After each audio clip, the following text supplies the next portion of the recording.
Hello everyone, state PCS में आप सभी का स्वागत है। हम सॉल्व कर रहे हैं यूपी पीसीएस आरओ 2023 की जो वैकेंसी आई है, जिसका एग्ज़ाम 11 फरवरी को होने वाला है। उसके लिए हम हिंदी का टेस्ट सॉल्व कर रहे हैं और आज ये हमारा 5वां टेस्ट है। इसके पहले हमने 4 टेस्ट सॉल्व कर लिया है और अगर अभी तक वो वीडियो आपने नहीं देखा है तो चैनल पे वीडियो अपलोड है, आप देख सकते हैं। साथ ही साथ वीडियो लाइक और शेयर करें। प्लीज़ चैनल को सब्सक्राइब कर लीजिए ताकि कोई भी वीडियो चैनल पे अपलोड हो तो सबसे पहले नोटिफिकेशन आपको मिले।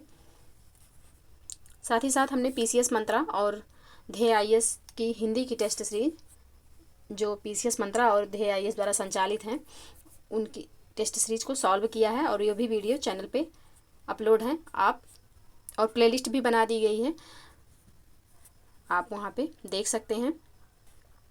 ये जो टेस्ट सीरीज है इसको हम 15 मिनट में सॉल्व करने की कोशिश करते हैं। 15 मिनट में हम 60 प्रश्न का सही उत्तर बताएंगे और अगर कहीं भी कोई क्वेश्चन का मिस्टेक हो जाता है तो आप लोग कमेंट सेक्शन में ज़रूर बता दिया करिए, क्योंकि कभी कभी एक आध प्रश्न इधर उधर हो जाता है तो उसके लिए हम सॉरी बोलते हैं। और अगर आप बताएंगे तो हम उसका राइट आंसर कमेंट सेक्शन में मेंशन कर देंगे।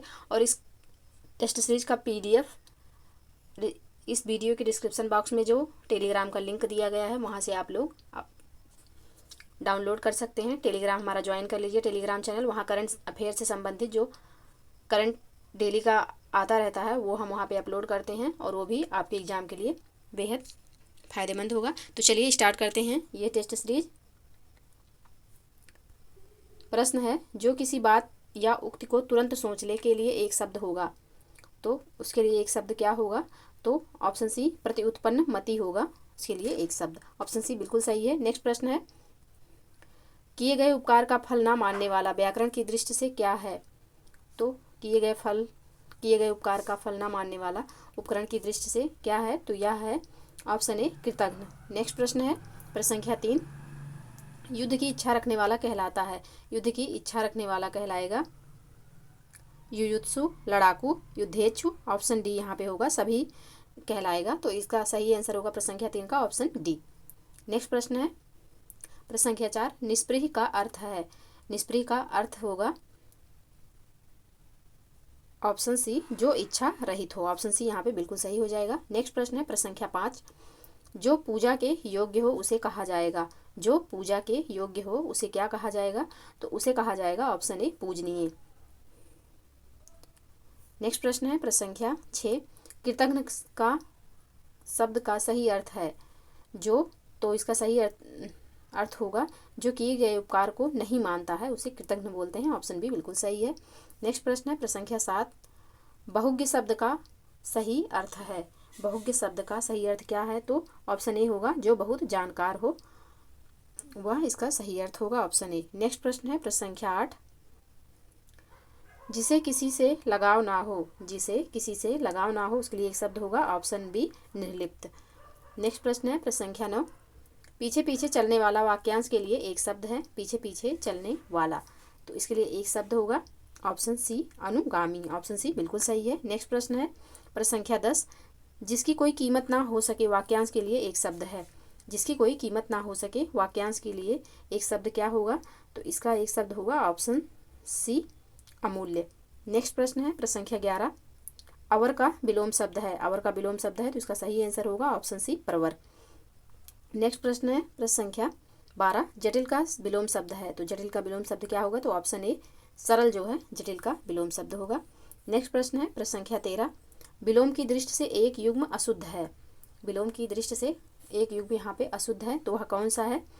तो आमिष का निरामिष जो दिया हुआ है यह गलत है, यही युग्म अशुद्ध है, बाकी तीनों युग्म शुद्ध हैं। तो ऑप्शन डी यहाँ पे सही आंसर हो जाएगा।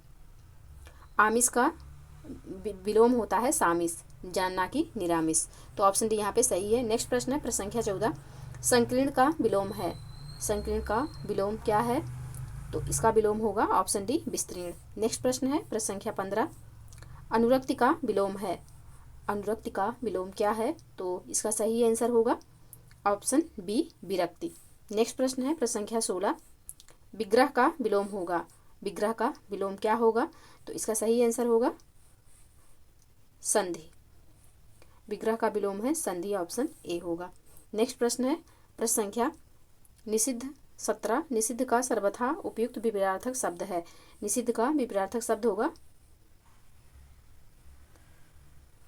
ऑप्शन ए विहित। यहाँ पे ऑप्शन ऑप्शन ए है, यहाँ पे ऑप्शन ए होगा विहित। 17 का ऑप्शन ए होगा।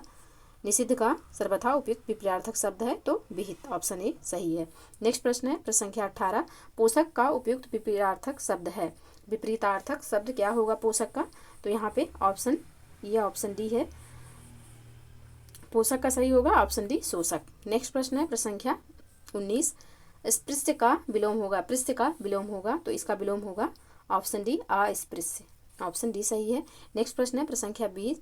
साहचर्य का विलोम शब्द है। साहचर्य का विलोम शब्द क्या है? तो यहाँ पे ऑप्शन डी हो जाएगा अलगाव। नेक्स्ट प्रश्न है प्रश्न संख्या 21। तत्सम शब्द का चयन कीजिए। कौन सा इसमें तत्सम है? तो ऑप्शन डी व्याघ्र जो है तत्सम है। नेक्स्ट प्रश्न है प्रश्न संख्या 22। माँ शब्द का तत्सम होगा। माँ शब्द का तत्सम क्या होगा? तो ऑप्शन सी मातृ होगा, माँ का तत्सम। नेक्स्ट प्रश्न है प्रश्न संख्या 23। तद्भव शब्द है। तद्भव शब्द कौन सा है? तो ऑप्शन बी जो है यह तद्भव है, ऑप्शन बी मनई जो है यह तद्भव है। नेक्स्ट प्रश्न है प्रश्न संख्या 24। पनही शब्द का तत्सम रूप होगा। पनही शब्द का तत्सम रूप होगा ऑप्शन बी उपाना। नेक्स्ट प्रश्न है प्रश्न संख्या 25। पोखर का तत्सम रूप होगा। पोखर का तत्सम रूप क्या होगा? तो ऑप्शन ए हो जाएगा पुष्कर। नेक्स्ट प्रश्न है प्रश्न संख्या 26। निम्नलिखित विकल्पों में से तद्भव शब्द है। निम्नलिखित विकल्पों में से तद्भव शब्द कौन सा है? तो यहाँ पे पूछा गया है कि तद्भव शब्द कौन सा है, तो अगम जो है यह तद्भव शब्द है। नेक्स्ट प्रश्न है प्रश्न संख्या 27। निम्न में से तत्सम तद्भव का सही जोड़ा नहीं है। कौन सा इसमें तद्भव और तत्सम और तद्भव का सही जोड़ा नहीं है? तो इसका सही आंसर होगा ऑप्शन सी चक्षु का आँख जो है यह सही नहीं है, तो ऑप्शन यहाँ पे सी हो जाएगा। नेक्स्ट प्रश्न है प्रश्न संख्या 28। संस्कृत भाषा के शब्द जिनका प्रयोग हिंदी भाषा में कुछ परिवर्तन के साथ किया जाता है वे डाट डाट शब्द कहलाते हैं। तो वे कहलाएंगे ऑप्शन डी तत्सम शब्द कहलाते हैं वे।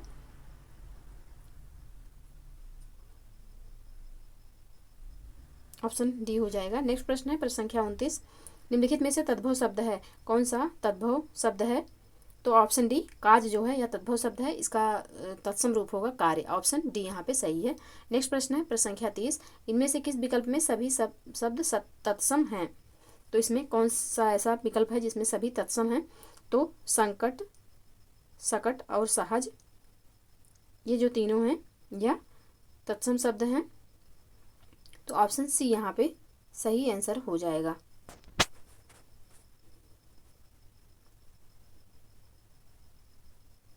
नेक्स्ट प्रश्न है प्रश्न संख्या 31। आकाश का पर्यायवाची शब्द है। आकाश का पर्यायवाची कौन सा है? तो ऑप्शन सी हो जाएगा व्योम। आकाश का पर्यायवाची व्योम है। नेक्स्ट प्रश्न है प्रश्न संख्या 32। फूल का पर्यायवाची नहीं है। फूल का पर्यायवाची क्या नहीं है? तो तनुजा जो है यह फूल का पर्यायवाची नहीं है, ऑप्शन डी बिल्कुल सही है।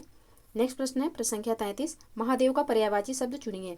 महादेव का पर्यायवाची तो ऑप्शन बी हो जाएगा चंद्रशेखर, यानी कि शिव जी होगा, ऑप्शन बी सही होगा। नेक्स्ट प्रश्न है प्रश्न संख्या 34। दिए हुए शब्दों में भिन्न अर्थ वाला शब्द है। तो भिन्न अर्थ वाला शब्द होगा ऑप्शन बी दिन। बाकी उषा, प्रभात, सवेरा ये सब सुबह के पर्यायवाची हैं। नेक्स्ट ऑप्शन बी जो है यहाँ पे सही उत्तर है। नेक्स्ट प्रश्न है प्रश्न संख्या 35। आडंबर का समानार्थी शब्द है। तो आडंबर का समानार्थी शब्द होगा ऑप्शन ए ढोंग। नेक्स्ट प्रश्न है प्रश्न संख्या 36। नागर का पर्यायवाची है। नागर का पर्यायवाची क्या है? तो इसका सही आंसर होगा ऑप्शन सी चतुर। नागर का पर्यायवाची होगा चतुर। नेक्स्ट प्रश्न है प्रश्न संख्या 37। अंधकार का पर्यायवाची शब्द है। अंधकार का पर्यायवाची शब्द क्या है? तो तिमिर होगा अंधकार का पर्यायवाची शब्द, ऑप्शन सी बिल्कुल सही है। नेक्स्ट प्रश्न है प्रश्न संख्या 38। हवा का पर्यायवाची नहीं है। हवा का पर्यायवाची क्या नहीं है? तो बयार, वायु और समीर ये तीनों हवा के पर्यायवाची हैं। ऑप्शन बी ध्वज जो है यह झंडा का पर्यायवाची है, तो ध्वज यहाँ पे हवा का पर्यायवाची नहीं है। ऑप्शन बी बिल्कुल सही हो जाएगा। नेक्स्ट प्रश्न है प्रश्न संख्या 39, कौन सा शब्द कमल का पर्यायवाची नहीं है? इसमें से कौन सा शब्द ऐसा है जो कमल का पर्यायवाची नहीं है? तो मनसिज जो है या कामदेव का पर्यायवाची है, बाकी जलज, अंबुज और पंकज ये तीनों कमल के पर्यायवाची हैं। तो यहाँ पे सही आंसर हो जाएगा ऑप्शन सी। नेक्स्ट प्रश्न है प्रश्न संख्या 40, चंद्रमा का पर्यायवाची शब्द चुनिए। चंद्रमा का पर्यायवाची शब्द कौन सा है? तो निशाकर जो है यह चंद्रमा का पर्यायवाची शब्द है। ऑप्शन ए बिल्कुल सही है।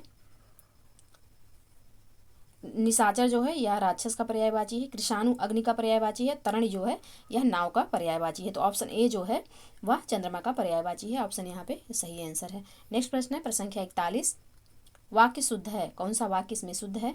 तो ये पूछा गया है, तो इसका सही आंसर होगा ऑप्शन सी, मोहन और गीता गा रहे हैं। ऑप्शन सी यहाँ पे बिल्कुल सही है।